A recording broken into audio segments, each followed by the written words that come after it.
अब special valuation rules कुछ चीजों के हैं। बेसिकली यहाँ पे इन केस में आपको जो ट्रांसफर ऑफ वैल्यू है वो भी कैलकुलेट करनी पड़ती है। जैसे अभी तक हमने जो एग्जांपल्स की उनमें तो नॉर्मली ट्रांसफर ऑफ वैल्यू वो आपको बता रहा था, लेकिन यहाँ पे ट्रांसफर वैल्यू भी आपको कैलकुलेट करनी पड़ेगी।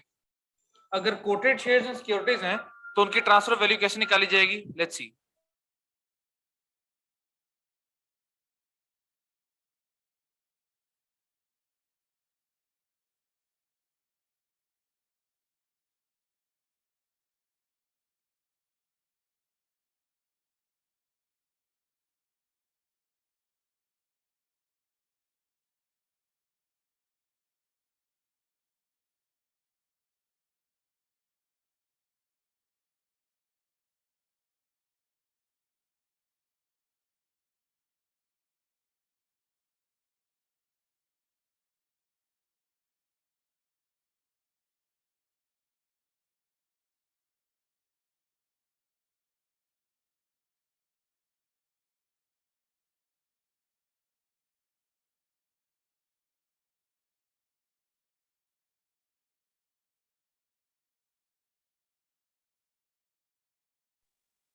आपकी आवाज नहीं आ रही।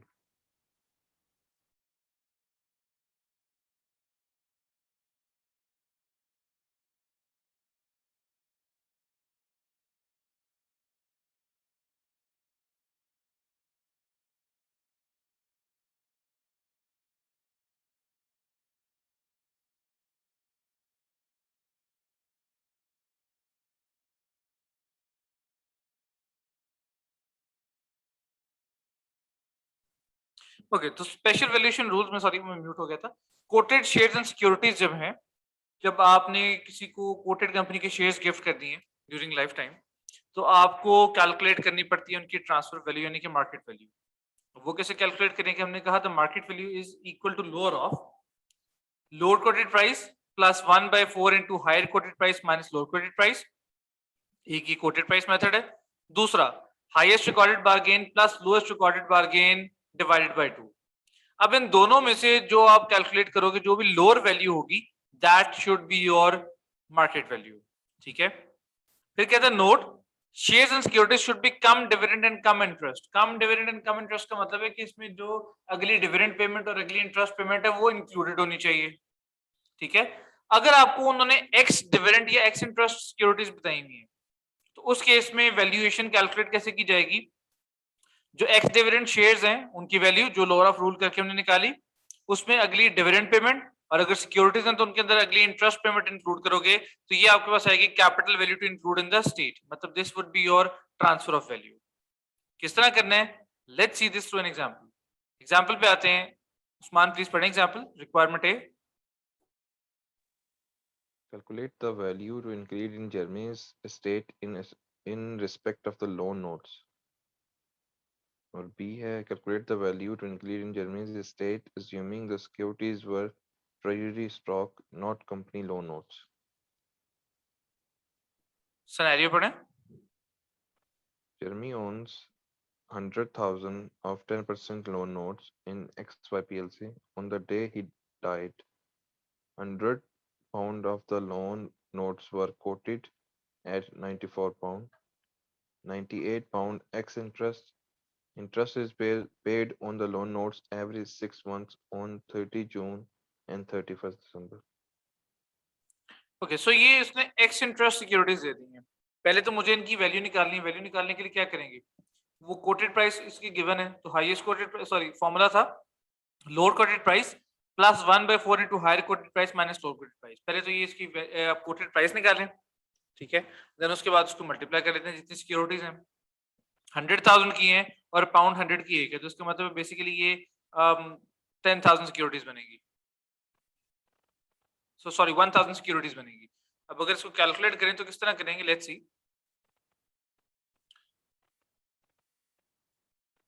ये है जी, इसको हमने नाम दिया coated shares and securities.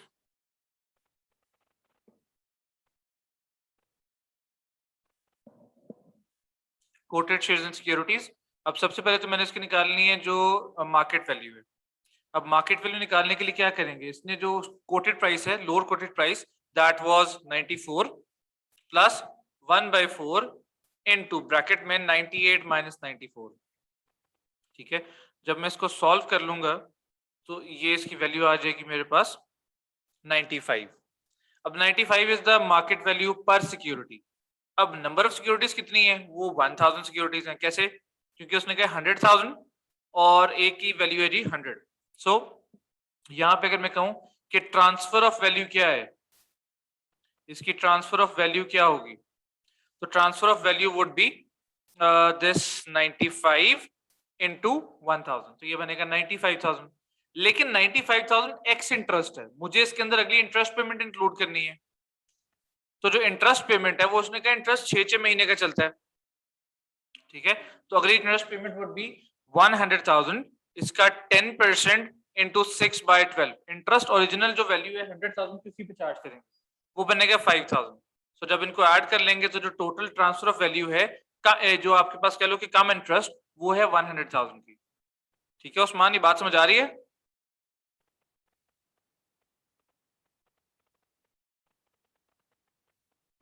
Usman, ये क्लियर है बात? जी sir.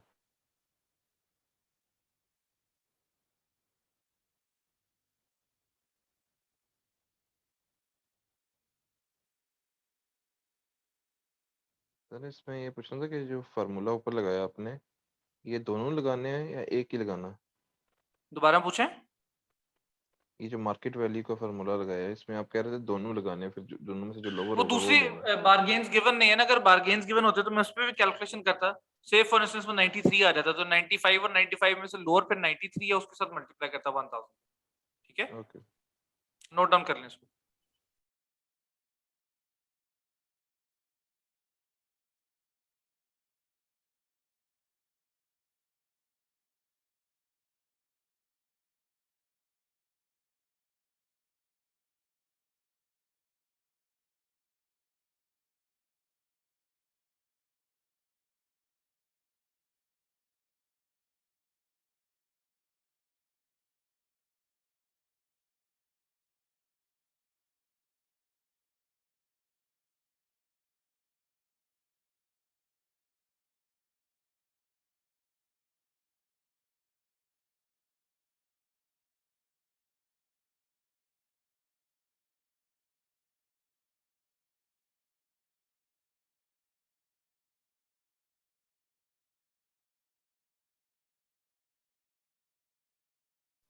Okay, so coated shares and securities के साथ तो ये ट्रीटमेंट है। जो अनकोटेड शेयर्स एंड सिक्योरिटीज है उनके बारे में कहता है वैल्यू सिक्योरिटी एचएमआरसी, और आपके लिए जो अच्छी चीज है वो कहता है कि it will be given in the examination, exam में आपको वो गिवन होगी, मतलब आपको कोई भी छेड़छाड़ करने की जरूरत नहीं है।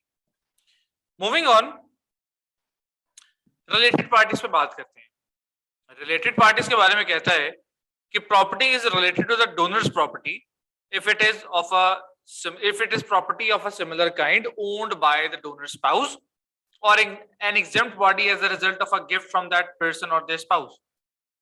अगर तो आपके पास कोई प्रॉपर्टी है और आपके स्पाउस के पास उससे रिलेटेड प्रॉपर्टी है सिमिलर काइंड की, तो वो रिलेटेड प्रॉपर्टी कंसिडर हो जाती है, क्योंकि spouse is a related party.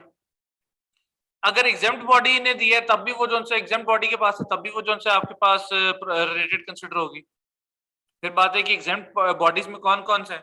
Exempt body में कहते हैं charity, political party, national body और हाउसिंग एसोसिएशन, जैसे इस्लामाबाद में सीडीए है।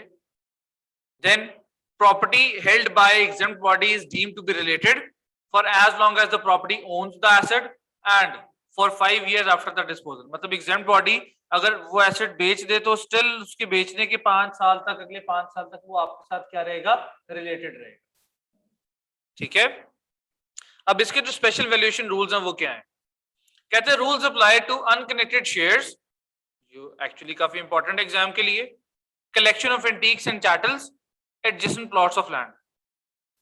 Value of properties calculate. अब इसकी जो ट्रांसफर ऑफ वैल्यू निकालनी है वो कैसे निकालोगे आप, A divided by A plus B into value of the total combined assets of similar kind. यही वैल्यू आप फॉर्मूला यूज करोगे निकालने के लिए value of estate before transfer, और यही फॉर्मूला यूज करोगे निकालने के लिए value of estate after the transfer.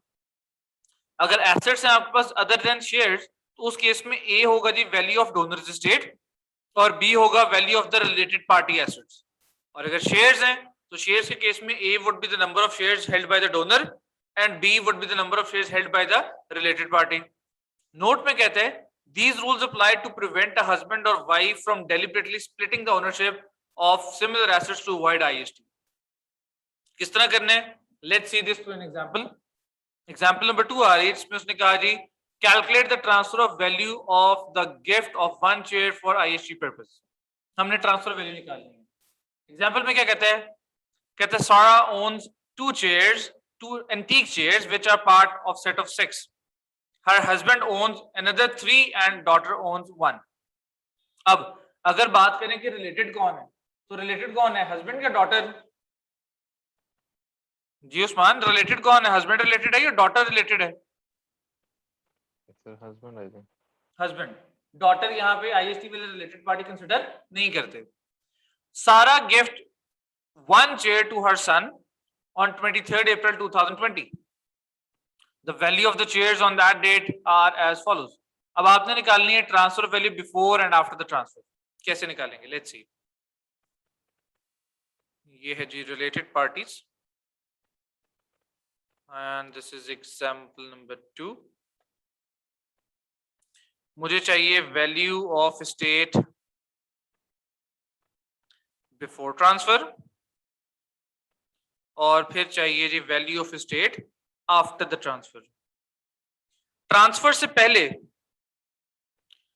से पहले सारा के पास थी जी 2 चेयर्स और हस्बैंड के पास थी 3, मतलब टोटल थी 5 चेयर्स। तो अगर 5 चेयर्स थी तो transfer of value of estate before transfer थी 60,000। ठीक है उस्मान, क्लियर है बात? जी सर। अच्छा सॉरी, फॉर्मूला लगाना है हमने a divide by a plus b वाला। अब a क्या था? हमने कहा जी a is the value of donors assets. तो डोनर मतलब सारा के पास जो चेयर्स थी उनकी वैल्यू कितनी थी? सारा के पास 2 चेयर्स थी और 2 चेयर्स की वैल्यू थी 15,000 डिवाइडेड बाय ब्रैकेट में a अगेन 15,000 प्लस हस्बैंड के पास थी 3 चेयर्स और 3 चेयर्स की वैल्यू थी 25,000 ब्रैकेट क्लोज 2 दफा और मल्टीप्लाई करने value of combined total assets of similar kind, मतलब 5 चेयर्स की वैल्यू थी 60,000। ठीक है उस्मान, ये बात समझ आ रही है? जी सर। तो ये आपके पास transfer of value, transfer of estate जो से value of estate before transfer आ गई 22,500। अब इसी तरह सारा के पास 2 चेयर्स थी, उसने 1 चेयर दे दी है, बाकी कितने रहेगी उसके पास? 1 चेयर। तो आफ्टर ट्रांसफर वैल्यू कैसे निकलेगी? Is equal to bracket 1 chair की वैल्यू है 5,000 डिवाइडेड बाय ब्रैकेट में 5,000 प्लस हस्बैंड के पास तो 3 ही है तो वो बनी वैल्यू उसकी 25,000 ब्रैकेट क्लोज मल्टीप्लाई बाय दोनों के पास मिला के कितनी चेयर्स हैं? 4 और अब 4 की वैल्यू कितनी है? 40,000। तो ये बनता है 6666। ठीक है, सो ट्रांसफर वैल्यू कैसे निकालोगे? Before transfer minus after transfer. तो जो आपके पास ट्रांसफर ऑफ वैल्यू आ रही है दैट इज 158,333 सॉरी।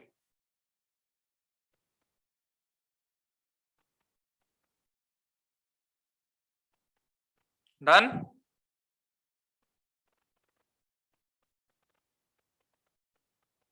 उस्मान, यहाँ तक कोई मसला मसाइल? नहीं सर। आपकी आवाज आज बहुत स्लो आ रही है। अभी ठीक है? जी इट्स बेटर। ओके, अब जल्दी से एग्जाम्पल नंबर 2 नोट करें और एग्जाम्पल नंबर 3 मुझे सॉल्व करके दें। यहाँ पे शेयर्स की बात हो रही है एग्जाम्पल 3 में, जल्दी से कीजिएगा।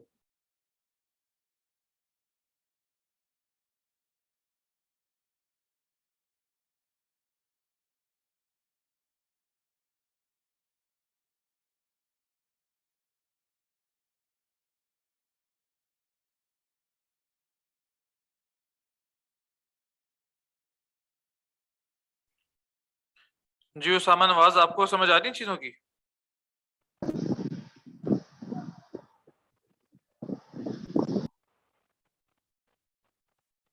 उसामा, क्लास के बाद मुझे कॉल कर लेना।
ओके जी, सो एग्जांपल नंबर 3 सॉल्व कर ली। उस्मान, क्या आंसर आ रहा है इसका? नहीं सॉल्व हुई। Okay, let's do that together. 1 minute दे रहा हूँ और इसको जरा पढ़ लें।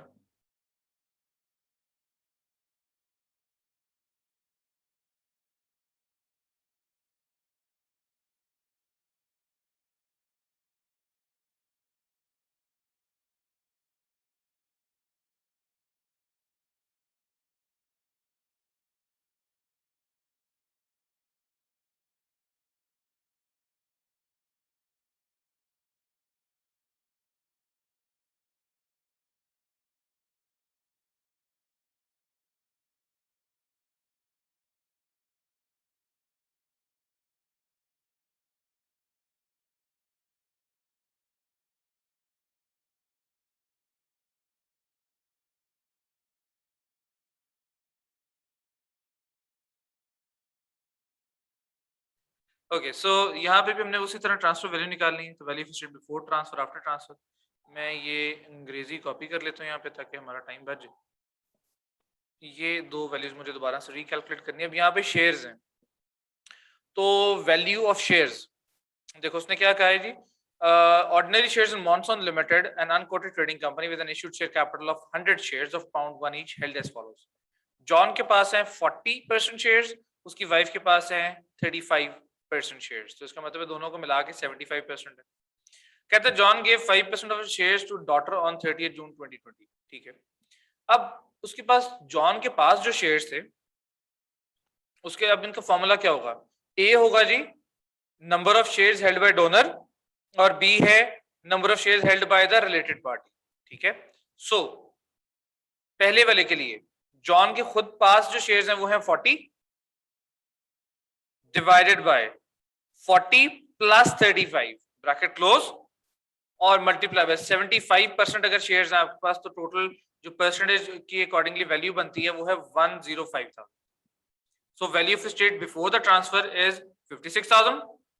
ट्रांसफर के बाद जॉन के पास 40% शेयर्स उसने 5% दे दिए, तो कितने रह गए? 35% यानी 35 डिवाइडेड बाय ब्रैकेट में 35 अपने प्लस 35 वाइफ के, तो दोनों के मिला के कितने बने? 70%, और 70% of value is 80,000। There you go, transfer value is 16,000। ठीक है उस्मान, क्लियर? Yes sir. आगे चलते हैं। नेक्स्ट हमारे पास आ रहा है जी reliefs available on lifetime and death transfer. ऐसे रिलीफ जो लाइफ टाइम में भी अवेलेबल हैं और डेथ के टाइम पे भी अवेलेबल हैं, वो क्या है? उनमें एक रिलीफ है that is called business property relief. ये रिलीफ कब अप्लाई होता है? कि जब आप बिजनेस प्रॉपर्टी किसी को गिफ्ट करते हो। अब बिजनेस प्रॉपर्टी में रिलीफ क्या है? कहते हैं जी relief is given automatically if conditions are met. Conditions क्या हैं? We will see that in a while. क्या और फिर कहते हैं reduces the transfer of value by either 50% और 100%। अब याद है फॉर्मेट में हमने कहा था ये एनुअल एग्जाम्पशन और मैरिज एग्जाम्पशन वगैरह से पहले लगाई जाएगी, क्योंकि ये या तो ट्रांसफर वैल्यू को 0 कर देगी या फिर 50% से रिड्यूस करेगी। दो ही है, या 50 है या 100 है। फिर कहते हैं available to world wide business assets. World wide कोई बिजनेस एसेट्स है सब पे अप्लाई होगा। Applies to both lifetime and death transfers, यानी आपने जिंदगी में कोई एसेट्स गिफ्ट किए हैं उन पे भी मिलेगा, और मरने के बाद अगर थ्रू विल अपनी वसीयत के थ्रू किसी को एसेट्स दिए उन पे भी ये अप्लाई हो जाएगा। ठीक है, फिर कंडीशंस क्या है इसके लिए? उसने कहा जी the property must be a business property.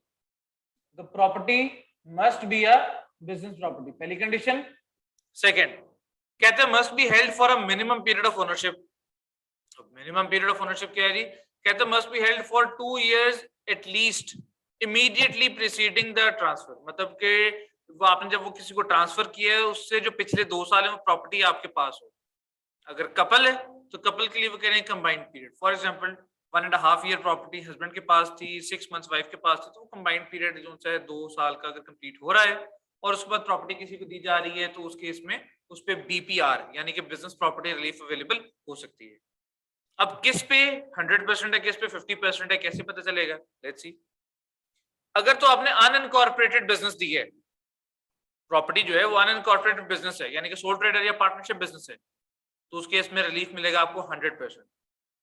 Unquoted shares and securities हैं तो उस पर भी 100% रिलीफ है, लेकिन अनकोटेड के लिए कंडीशन क्या है? वो unlisted shares and securities हो। एम लिस्टेड का मतलब है कि ऑल्टरनेटिव इन्वेस्टमेंट मार्केट पे उनके शेयर्स ट्रेड होते हों। Relief on securities only if having voting rights after the transfer। अगर ट्रांसफर के बाद भी मेरे पास वोटिंग राइट्स हैं तब ही रिलीफ मिल सकता है, अदरवाइज नहीं मिलेगा। अगर मैंने कोटेड कंपनी के शेयर्स दिए हैं और मेरे पास उसमें वोटिंग राइट्स हैं तो रिलीफ मिलेगा 50%। अगर आपने land, building, plant and machinery जो कि बिजनेस पे यूज हो रहा है वो किसी को गिफ्ट की है तो उस पर रिलीफ आपको मिलेगा 50%। एक्सेप्शन है जी इस रूल के लिए भी, 2 ईयर जो रूल है उसके लिए एक्सेप्शन है। अगर रिप्लेसमेंट प्रॉपर्टी है, मतलब एक प्रॉपर्टी खरीद बेच के मैंने दूसरी खरीदी थी, तो उसमें कहते हैं जी रिप्लेसमेंट प्रॉपर्टी के केस में both properties are held for 2 out of the last 5 years, कि दोनों प्रॉपर्टीज मिला के पिछले 5 में से 2 साल अगर आपके पास हैं तो आपको बीपीआर मिल सकता है। मतलब आपने एक प्रॉपर्टी बेची और दूसरी प्रॉपर्टी खरीदी, दूसरी प्रॉपर्टी खरीदने के 1 साल के बाद अगर आप उसको किसी को ट्रांसफर कर देते हो तो उस पर आपको बीपीआर मिल सकता है। कब? अगर दोनों का कंबाइंड पीरियड प्रॉपर्टीज का पिछले 5 में से 2 साल है। कहता है relief available will be lower of both properties. अब दोनों में से जो भी प्रॉपर्टी पुरानी और नई में से जो भी लोअर है उन उस पे जो है आपको रिलीफ मिलेगा। वो 50% और 100% वो ऊपर हमने देख लिया क्या है। किस तरह अप्लाई करना है? Let's see this through example number 4। Example number 4 में क्या कहता है उस्मान, प्लीज पढ़ें। Calculate the gross chargeable amount of Marshall's lifetime gift to her Usman थोड़ा सा ऊंचा sister. पढ़ना है, आवाज बहुत स्लो है आपकी। Calculate the gross chargeable amount of Marcia's lifetime gift to her sister. On 30 December 2019, an unquoted trading company, JKL Limited, was taken over by MNO Limited. Another unquoted trading company, Marcia had owned ordinary shares in JKL Limited for 4 years before the takeover. The consideration on the takeover consisted of ordinary shares in MNO Limited. On 30 June 20, Marsha gifted her shares in MNO Limited to her sister. The shares in MNO Limited were worth 160,000. She had made no other lifetime gifts. Her shares in JKL Limited had been worth 110 on 31st December 2019. जी उस्मान क्या करेंगे यहाँ पे?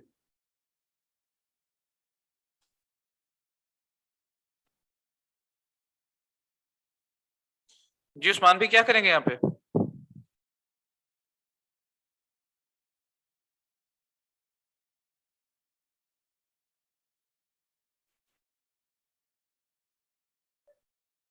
उस्मान आवाज आ रही है आपको? जी जी sir. जी sir, क्या करूँ यहाँ पे अपने? सर इनमें transfer of value before, I think before gift, ऐसा करना। ठीक है, ट्रांसफर ऑफ वैल्यू इसने इसने गिफ्ट किसको दिया है पहले तो ये बताएं। सिस्टर को दिया।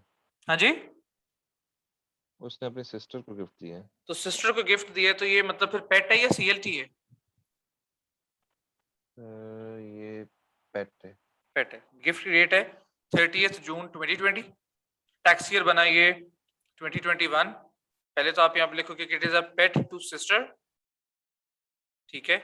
और इसकी जो ट्रांसफर ऑफ वैल्यू है वो उसने खुद से बताई है कितनी है, 160,000। अब इस पे मैंने देना है बीपीआर यानी बिजनेस प्रॉपर्टी रिलीफ। अब वो कितनी मिलेगी? उसने कहा जो शेयर्स हैं उनकी जो वर्थ है मार्केट वैल्यू वो कितनी है, 1,10,000, ठीक है। तो इसका मतलब है कि इसको जो बीपीआर मिलेगा वो भी कितना मिलेगा, 1,10,000 का, ठीक है। जो उनकी मार्केट वैल्यू थी दिसंबर 2019 पे वही इसके लिए रिलीफ होगा ना, ठीक है। देन इसमें से आप इसके बाद वैल्यू बच रही है तो आप माइनस करोगे एनुअल एग्जाम्पशन। एनुअल एग्जाम्पशन 2021 की कितनी है जी, 3,000 अवेलेबल है। फिर आप एनुअल एग्जाम्पशन माइनस करोगे 1920, क्योंकि उसके बारे में कोई इन्फॉर्मेशन नहीं है तो वो पूरी अवेलेबल है, वो भी 3,000। और जब आप ये दोनों माइनस कर देंगे तो आपके पास वैल्यू आ जाएगी ऑफ ग्रॉस चार्जेबल ट्रांसफर जो उसने क्वेश्चन में रिक्वायर किया हुआ है, ठीक। अब क्योंकि ये पेट है तो इसका मतलब है ड्यूरिंग लाइफ टाइम हमने इस पे टैक्स पे नहीं करना। और carry forward gross chargeable amount इसकी जो है वो भी कितनी हो जाएगी, यही 44,000। Done.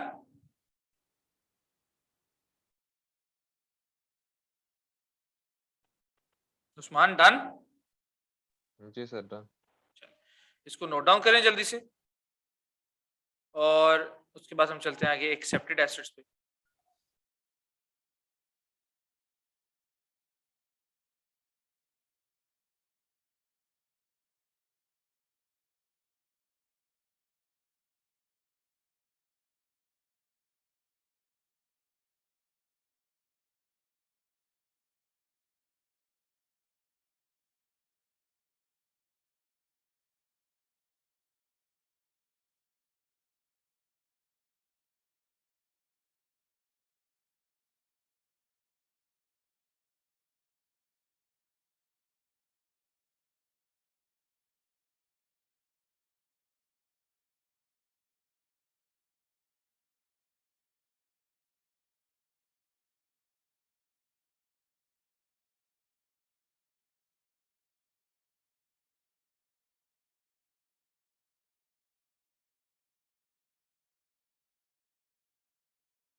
Okay, so let's talk about accepted assets. Accepted assets का मतलब है वो एसेट्स जिनके ऊपर जो है इनहेरिटेंस टैक्स चार्ज नहीं होगा।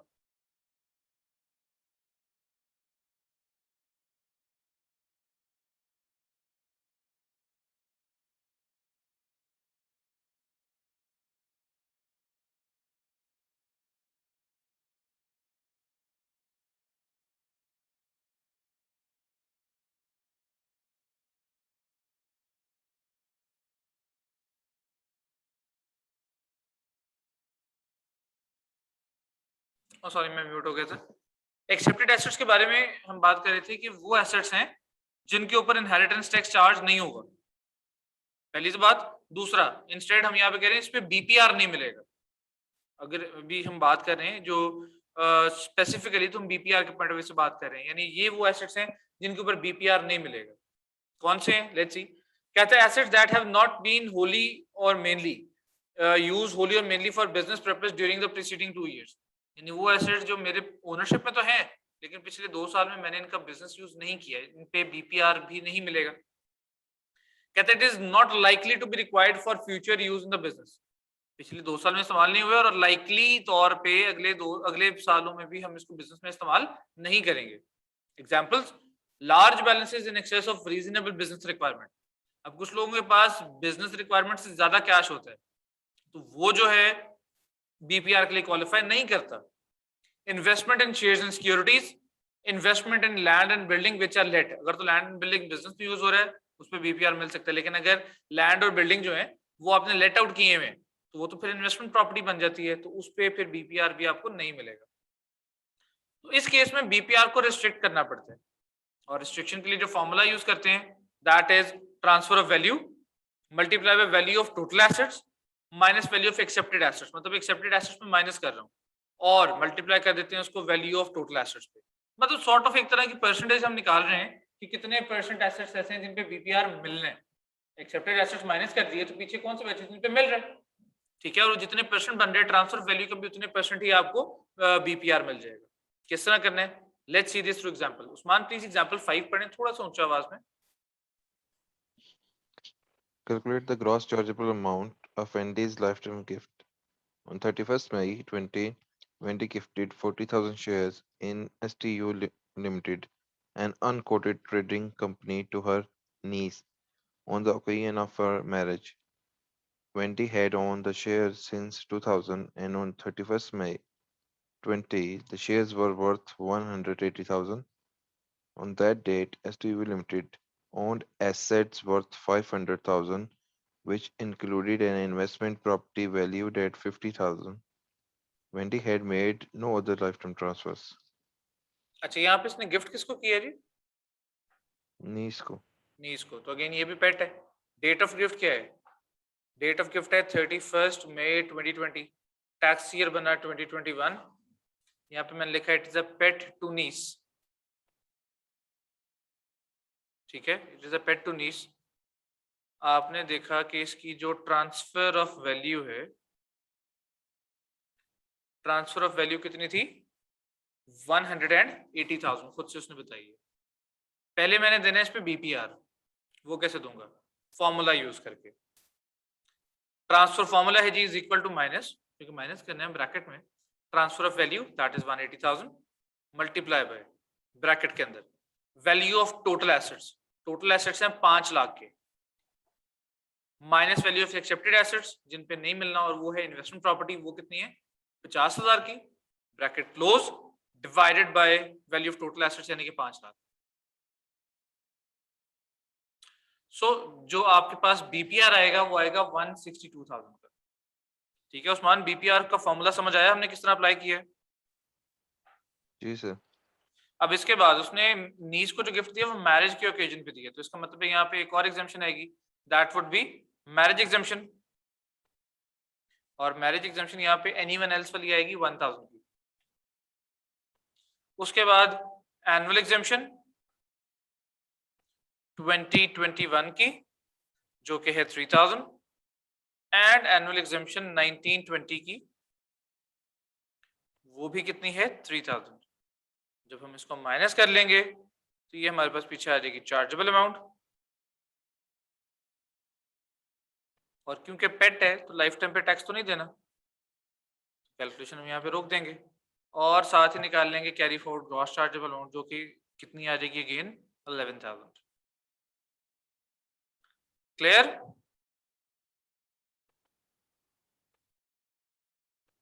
क्लियर जी? Yes sir. So this is how it will be done. Usama, आपको कोई कंफ्यूजन इसमें?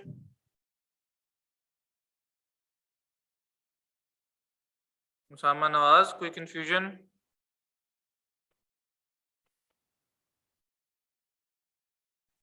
ओके, मेरा ख्याल है उसामा पानी पीने चला गया। तो बीपीआर यानी कि बिजनेस प्रॉपर्टी रिलीफ तो हमारा हो गया। अगली जो चीज हमारे पास आ रही है that is called APR, and APR stands for agricultural property relief. अगर आप एग्रीकल्चरल प्रॉपर्टी किसी को देते हो तो उस पर भी हमें रिलीफ मिलेगा, और अगर वो एग्रीकल्चरल प्रॉपर्टी से आप बिजनेस भी कर रहे हो तो आपको एपीआर के साथ साथ बीपीआर भी मिल जाएगा। किस तरह? Let's see. कहते हैं relief is given automatically if conditions are met, reduces the transfer of value by 100%। अब अगर बीपीआर की बात करो तो बीपीआर में तो 50% और 100% दोनों मिलते थे, लेकिन एपीआर इज 100% नॉर्मली। कहते हैं applies to both lifetime and debt transfers, deduct before any other exemptions and relief। मतलब सबसे पहले एपीआर माइनस करोगे ट्रांसफर वैल्यू में से, फिर बीपीआर माइनस करोगे, फिर बाकी एग्जेम्पशंस। कंडीशन क्या है?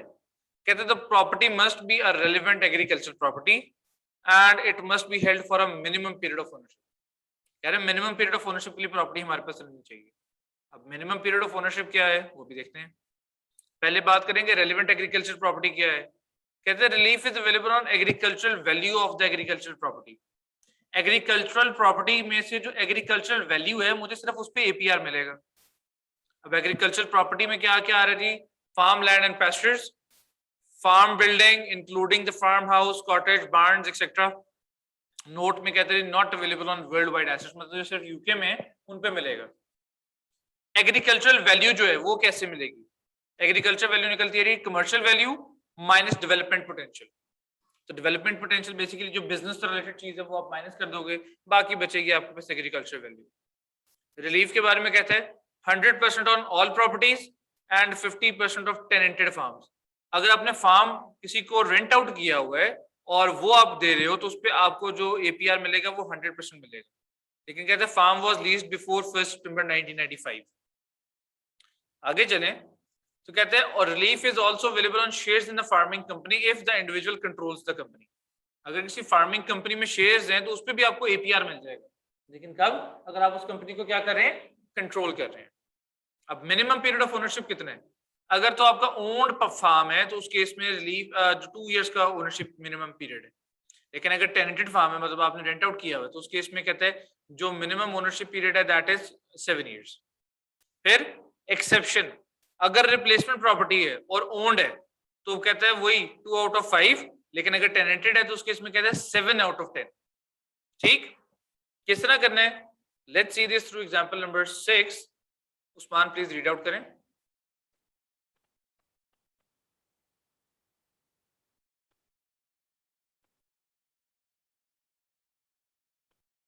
उस्मान प्लीज रीड आउट कीजिएगा एग्जांपल 6 को। Calculate the chargeable amount of Zach's gift to his grandson. Zach plans to gift his farming business and 20,000 cash to his grandson on the occasion of his marriage. He has made no other lifetime gifts in the preceding 7 years. Zach lives on the farm and has owned and worked the business for the last 17 years. A survey has recently valued Zach's farm and its land as follows: agriculture value 600,000, development value 400,000, market value of the farmland and building 1,100, and animals in stock 150, plant and machinery and motor vehicles 80,000, market value of farming business 1,230,000. 1.23 million, Yes. Right? So जो आप जो total gift दे रहे हैं वो gift में क्या क्या है? पहले तो बताएं कि गिफ्ट दे किसको रहे हैं?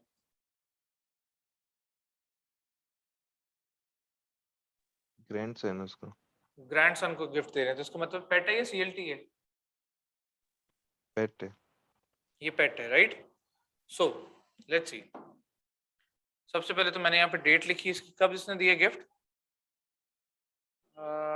अच्छा प्लान्स है, ठीक है, तो डेट तो नहीं बताई, तो हम यहाँ पे लिखेंगे it is a pet to grandson, ठीक है जी।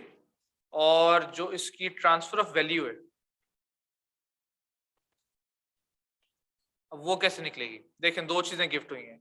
एक तो उसने अपना पूरा फार्म गिफ्ट किया है जिसकी वैल्यू है 1230,000, 1230000, और इसके अलावा उसने 20,000 का कैश भी दिया है। तो इसका मतलब है जो गिफ्ट की टोटल वैल्यू है वो 12.5 लाख है।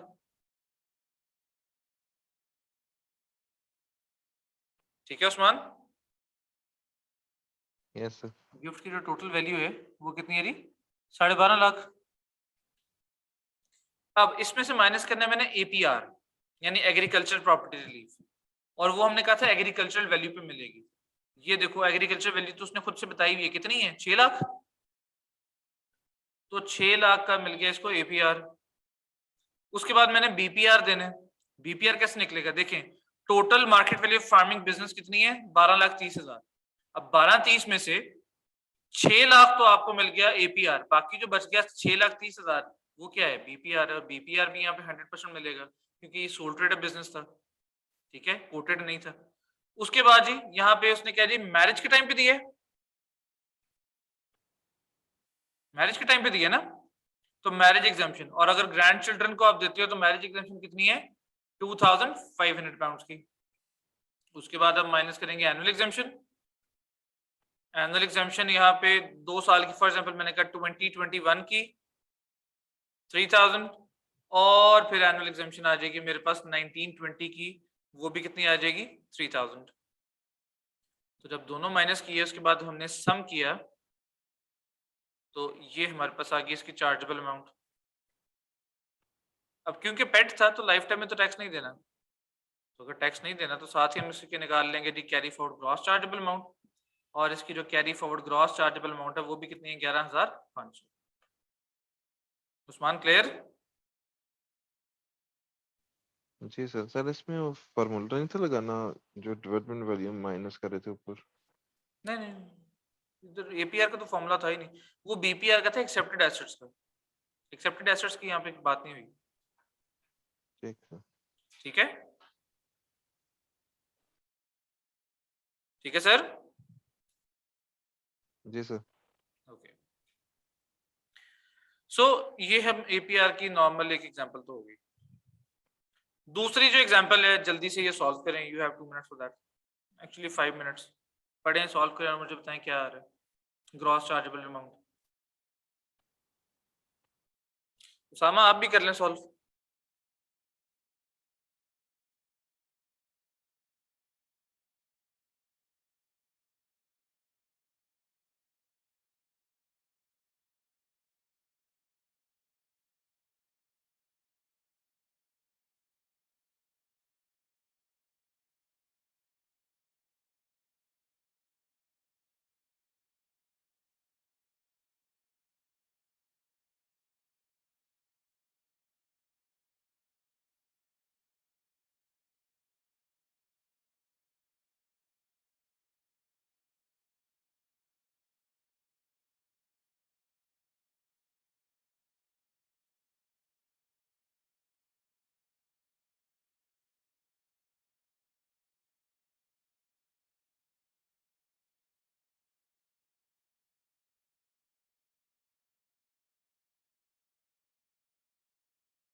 जी उस्मान, क्या आंसर आ रहा है? सर इसकी थोड़ी समझ नहीं है कि मीन्स इसको 300,000 बस गिफ्ट हुआ है या ये फार्म लैंड और एसेट्स भी ये भी हैं? सर देखें, टोटल उसने जो गिफ्ट किया, उसने कहा he gifted shares to his daughter when they were worth 300,000, ठीक है? And the balance sheet of arable limited shows, उसके बैलेंस शीट में एसेट्स इतने के हैं। मतलब ये दोनों गिफ्ट हुए हैं, बैलेंस शीट के भी और वो भी। बिल्कुल।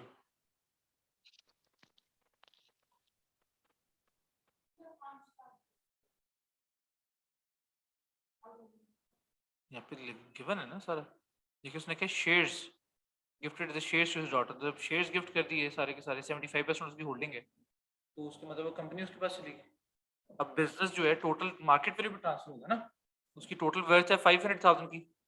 अब 500,000 में से जो आपके पास एपीआर है वो कितना है, 300,000 का, ठीक है? और जो अदर एसेट्स के बारे में कह रहे हैं all use in the trade, ठीक है, बाकी पे बीपीआर मिल जाएगा, बाकी पीछे 50,000 बचेगा। देखो कैसे, अब ये इसने गिफ्ट दिया है 31 अक्टूबर 2020, टैक्स ईयर वाज 2021। यहाँ पे हम लिखेंगे it is a pet to daughter, ठीक है? Transfer of value, obviously that was the market value, so the transfer of value was 500,000। पहले देंगे इस पे एपीआर, एपीआर मिलेगा 3 लाख का। हाँ जी, ना बिजनेस गिफ्ट हुआ ना यहाँ पे, उसने शेयर्स के थ्रू पूरा बिजनेस गिफ्ट किए, ठीक है? सो 300,000 का एपीआर मिल गया, फिर मिलना है बीपीआर। अब बीपीआर कितना मिलना है? बीपीआर मिलना है आपको 150,000 का, जो अदर एसेट्स पे है, ठीक है? तो 150,000 का आ गया बीपीआर। अब मैरिज के टाइम पे तो गिफ्ट नहीं दिया उसने, सो माइनस करेंगे उसके बाद एनुअल एग्जम्पशन, एनुअल एग्जम्पशन 2021 की जो कि है 3,000, एंड देन उसके बाद एनुअल एग्जम्पशन आप माइनस करोगे 1920 की जो कि अगेन है 3,000,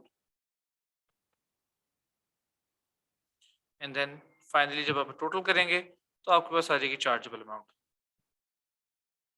44,000।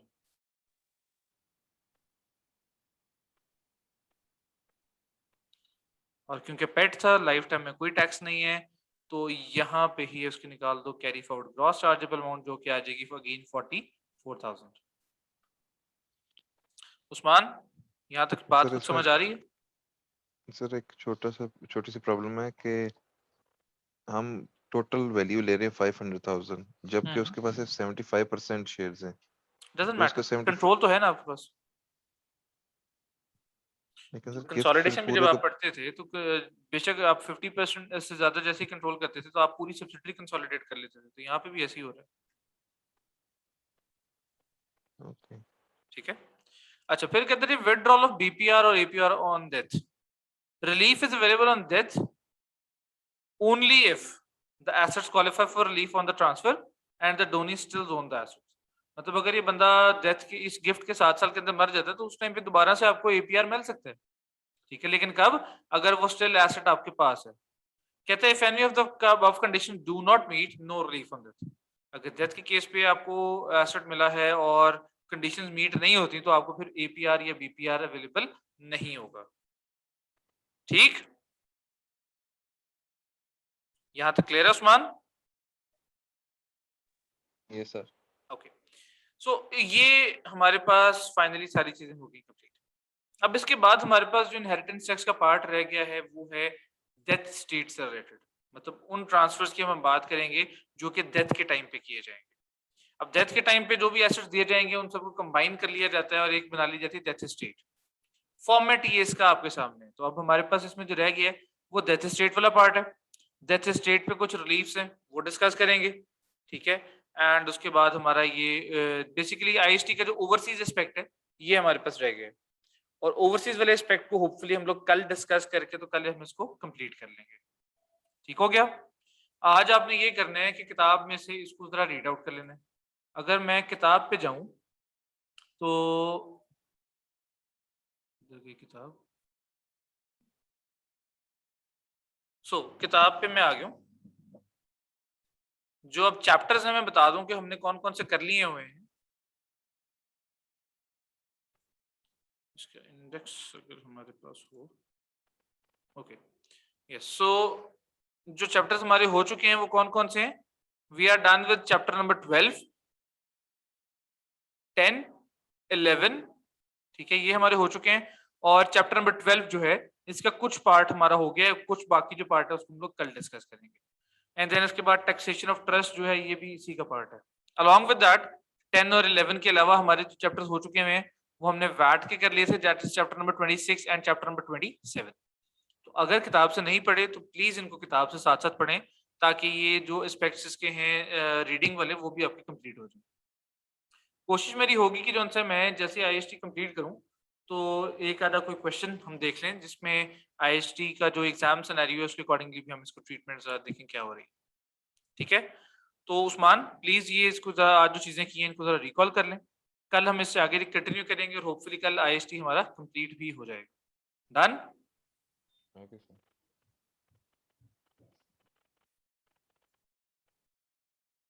उस्मान आवाज आ रही है आपको? जी सर। ऑलराइट, चलें कल फिर होती है मुलाकात। मैं एक्सेल शीट भी भेज रहा हूँ आपको, तो इसको जरा चीजों को एक दफा रीडू भी कर लीजिएगा। अगर साथ साथ नहीं सॉल्व किया तो किया तो बहुत अच्छी बात है, लेकिन फिर भी एक दफा तो अगर इसको रीट्राई भी कर लेंगे तो मजीद चीजों पे जरा ग्रिप आ जाएगी। उसामा आप प्लीज मुझे कॉल कर लें एंड कल होती है मुलाकात 3:30 पे। खुदा हाफिज।